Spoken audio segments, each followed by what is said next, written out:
Hello students, this is fourth lecture on chapter current electricity. In today's lecture, let us discuss about one more application of potentiometer. The application is to find out the internal resistance of external electric cell. Right? Okay. पहला construction देखते हैं. As we already discussed in last 3 lectures, तो पहला last 3 lectures देखो, then you observe this lecture for clear understanding. Potentiometer circuit क्या होता है? Here a rectangular wooden board is used. That board has a length greater than 1 meter and width about 20 to 25 centimeter. On the wooden board, nichrome wire whose length varies from 4 meter to 12 meter is mounted in terms of folds. यहाँ 4 folds हैं. Each fold read 100 centimeter. So it is 4 meter length of wire या 400 centimeter length of the wire. Along the length, meter scales are also mounted for the measurement of length.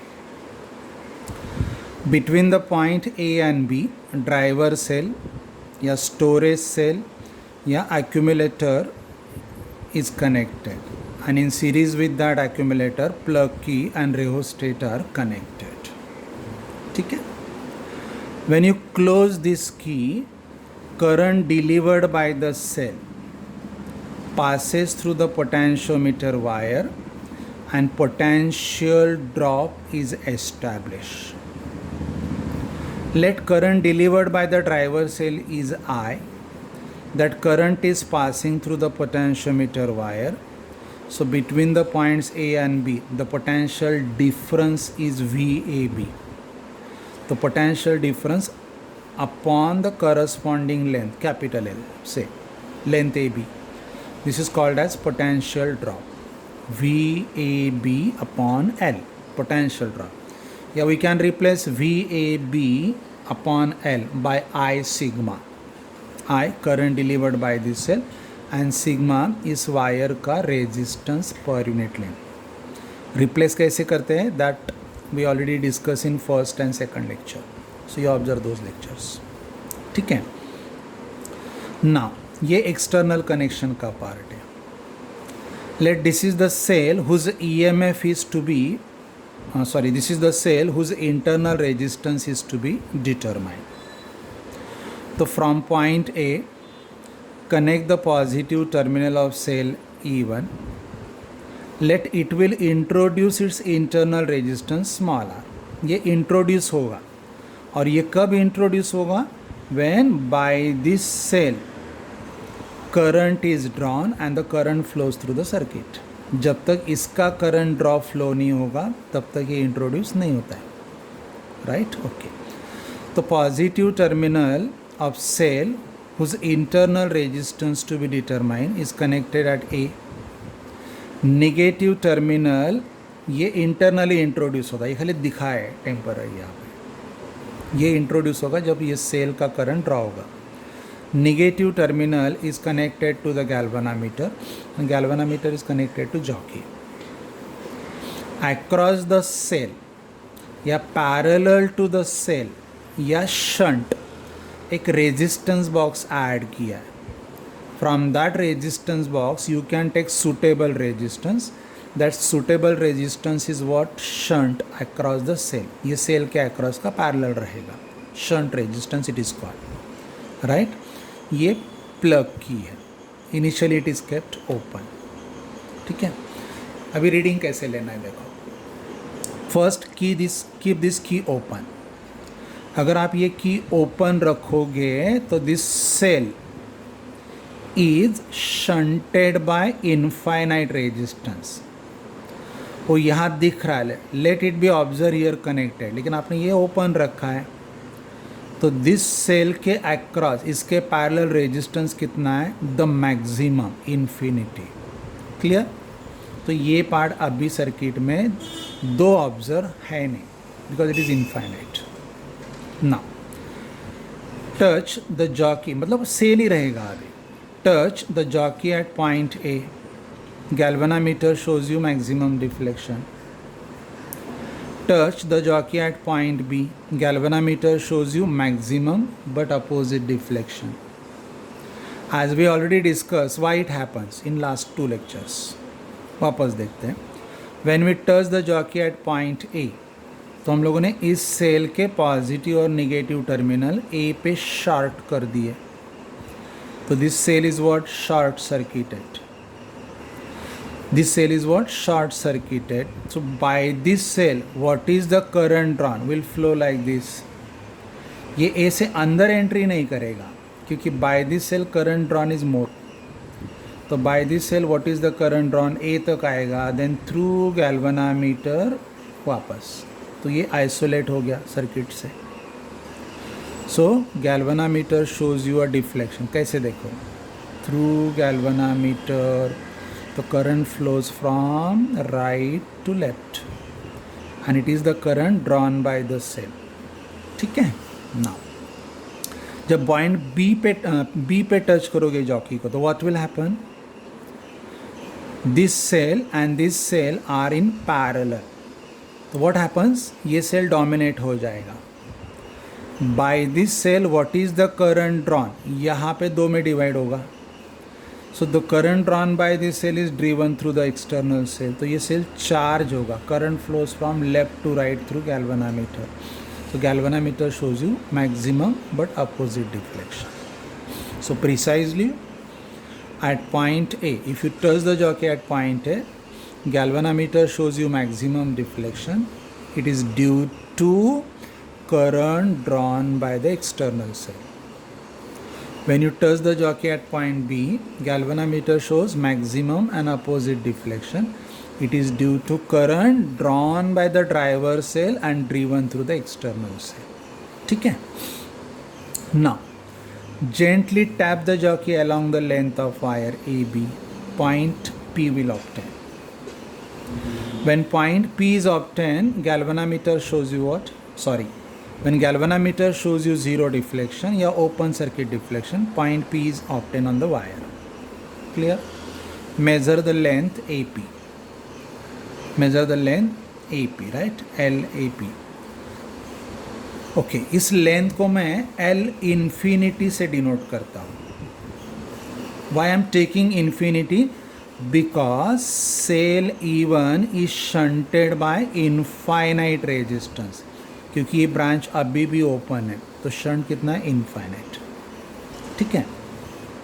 Now ये जो cell है इसका positive terminal है A और negative terminal है P. Galvanometer is not showing the deflection. So what is the potential difference between A and P? It is the numerical value of E1. इस case में by this cell current is not drawn तो internal resistance introduce नहीं होगा. In this case by this cell current is not drawn तो internal resistance introduce नहीं होगा. कैसे देखो? इसका पॉजिटिव प्लेट A है और नेगेटिव प्लेट P है. Galvanometer is not showing the deflection. मतलब ये क्लोज तो है but battery is not, this cell is not drawing the current. तो इंटरनल रेजिस्टेंस नहीं इंट्रोड्यूस होगा. क्योंकि ये कब इंट्रोड्यूस होता है? When cell draws the current. By the cell current drawn flows through its own electrolyte, तब तक नहीं. तो E1 is equal to what? Potential difference between A and Q. What is potential difference? Product of current and resistance of length AP. So I, what is resistance of length AP? Is resistance of unit length into the length given. मैंने length LAP की जगह L infinity से denote किया. Infinity says this is the balancing length obtained when external cell is shunted by maximum resistance. Maximum मतलब infinite. इस case में ये cell current draw नहीं करता है. क्लियर? ओके, ये पार्ट आ गया. Now next reading is what? Close the key. Take suitable resistance. Now the cell is shunted, but it is not shunted by infinite resistance. It is shunted by finite valued resistance. ठीक है. तो ये branch हम लोगों ने close किया. Finite shunt इसके across आ गया. Do not disturb the potential drop. यहाँ कुछ नहीं करना है. अभी क्या होगा, as soon as you close the key cell is shunted by finite resistance. तो by this cell what is the current drawn, उसको इधर एंट्री नहीं है क्योंकि ये डोमिनेट करता है.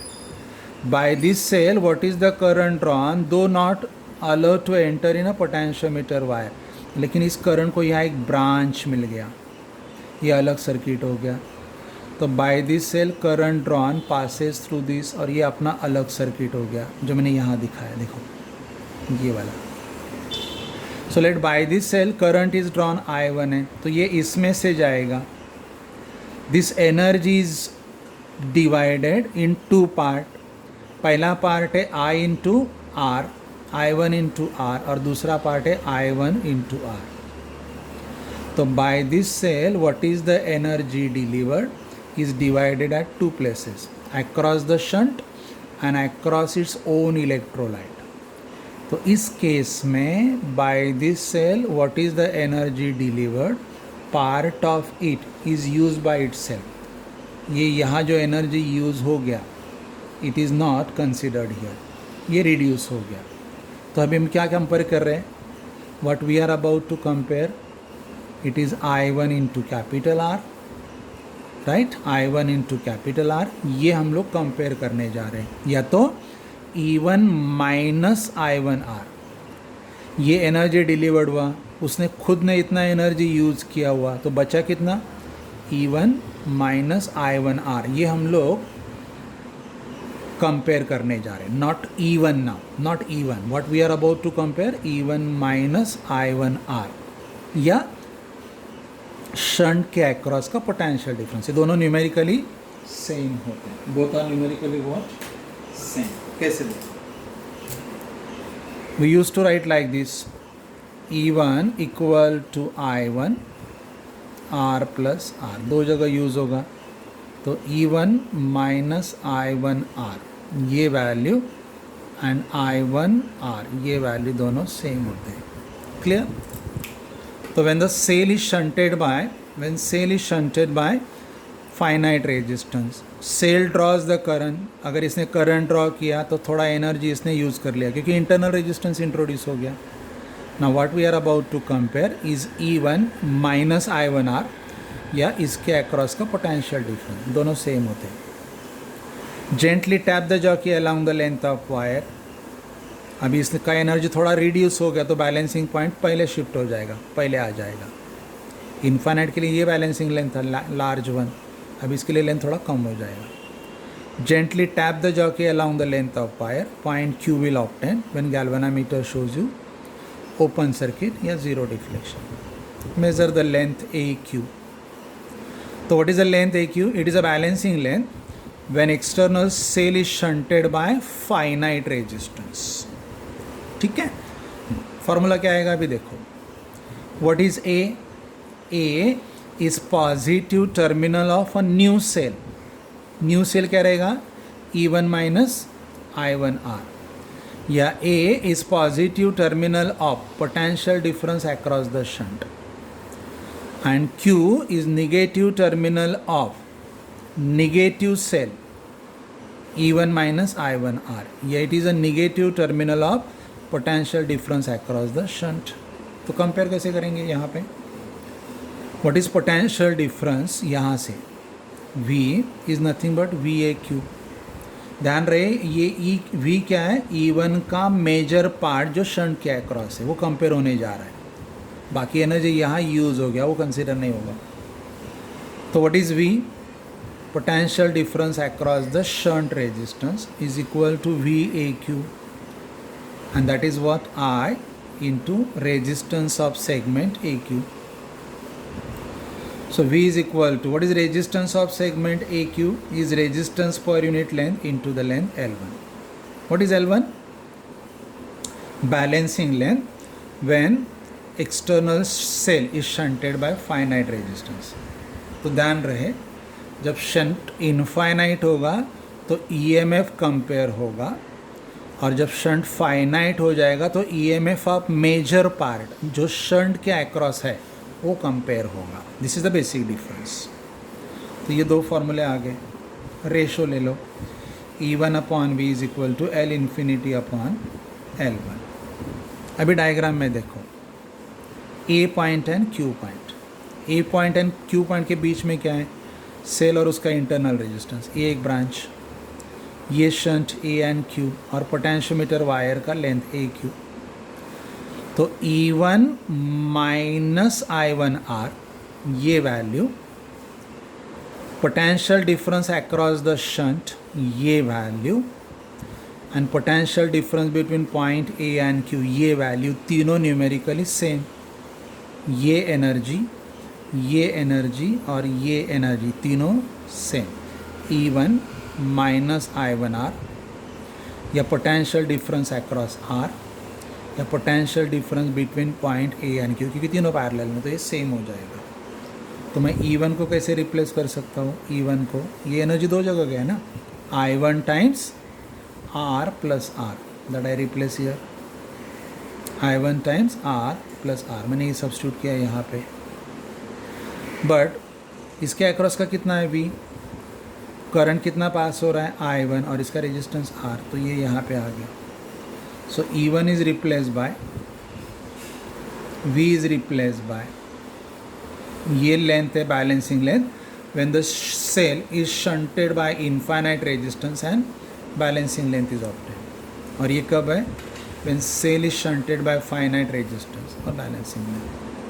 I1 I2 कैंसिल हो गया, ये दो टर्म से स्प्लिट कर लो, ये हो गया 1 plus R upon R, L infinity upon L1. Since small r is expected, तो keep small r on left hand side, बाकी सब राइट हैंड साइड में. L infinity upon L1 minus L. तो what is L infinity? Find the balancing length when this cell is shunted by infinite resistance, मतलब यहाँ पे key open रखो. Then find out the balancing length when the cell is shunted by finite resistance. Right, okay. तो ये आ जाएगा formula, ये R यहाँ पे. तो जैसे जैसे आप ये शंट चेंज करते जाओगे, L1 चेंज होगा. If it is R1, it is L1. If it is R2, it is L2. If it is R3, it is L3. So if you increase the value of R, जैसे जैसे आप R बढ़ाते जाओगे, L1 बढ़ते जाएगा. So as R अगर आप बढ़ा रहे हो, where you are going, you are tending to infinity. जब R का वैल्यू आप इन्फिनिटी की तरफ लेके जाओगे, L1 का वैल्यू L इन्फिनिटी की तरफ जाएगा. So this is how you can increase the more number of observations in a lab. And using this formula, internal resistance of the cell can be calculated. Okay, for notes, see your WhatsApp. Thank you.